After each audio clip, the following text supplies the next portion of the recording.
Hello, I'm Chetan. I was asked an interesting question the other day in a seminar, which is the difference between reflection and experience and how do they merge.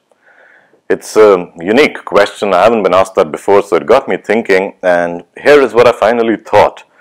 We live our life through experiences, right? We're constantly in search for a good experience or something or the other, whether it's at work, we go on a holiday, we take a vacation. Everything is about building certain experiences, and these experiences get built up in the mind by the way of memory, by the way of thoughts, by way of knowledge. Everything gets accumulated and somewhere tucked away in our mind when we flip a book or we go on Facebook and look at old photos, it brings a smile to our face, and that's what essentially how I can sum up experiences. We live by these experiences, and then the urge is to recreate these experiences. I went to a mountain, I felt good, now I want to go to the same mountain again or to a different mountain again and feel the same goodness in me. And we believe in our mind that that starts to work because we actually go, we kind of have a good time, our mind is conditioned to do so, and we come back and that's another experience. These experiences, one by one, continue to add on and sum up our entire life. What is reflection? Reflection is I am looking into the mirror, it is reflecting me back an image, the exact same image that I'm looking at. Reflection is another word for just truth. Can life reflect truth back to me?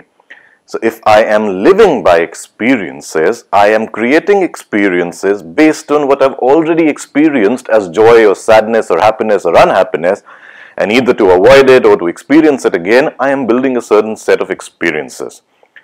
Reflection is the ability to put these experiences of joy and happiness and pleasure and sadness aside, and it is the ability to look at the truth. Now, what is the truth? The truth might be that you are creating experiences out of an escape. The truth might be that I'm creating experiences because I see others creating these experiences.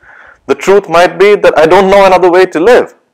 And if I don't reflect on my need for experiences, then I go on creating and recreating the old, one after the other, same set of experiences leading to same set of emotions, leading to a similar life as it was 10 years ago. Not in terms of where I am or where I belong, but in terms of psychologically, the life is the same. Same fear, same anxiety, same stress, same guilt, whatever it may be. It's because I've trained my brain to live in experiences, one after the other, moment after the other, but the new moment is itself a creation coming from an old moment or from an old experience.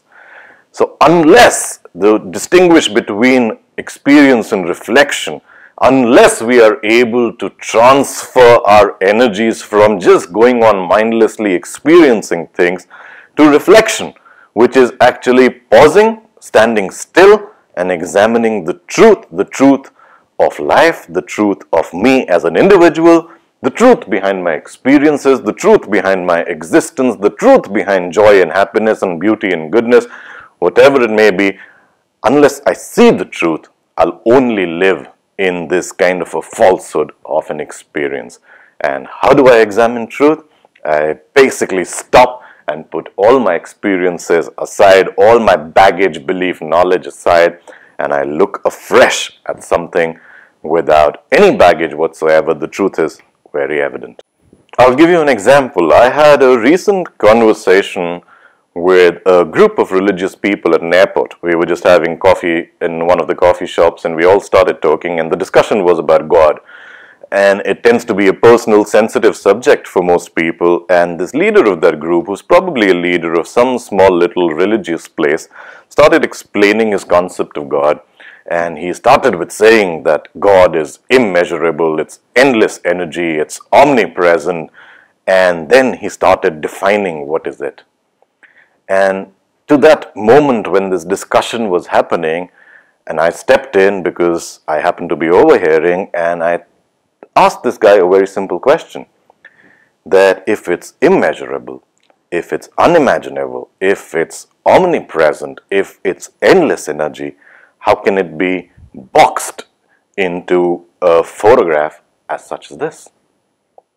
You see, we can live in experiences, which is what we've been taught, which is what we're carrying forward from past generation to this generation, is it the truth? If it's everywhere, it's omnipresent, and I do believe it's everywhere, and it's omnipresent, and it's right here, I should be able to see it, but do I? And the reason I don't is because I'm still carrying on my past experiences and failing to really reflect on what actually is. See you again next time.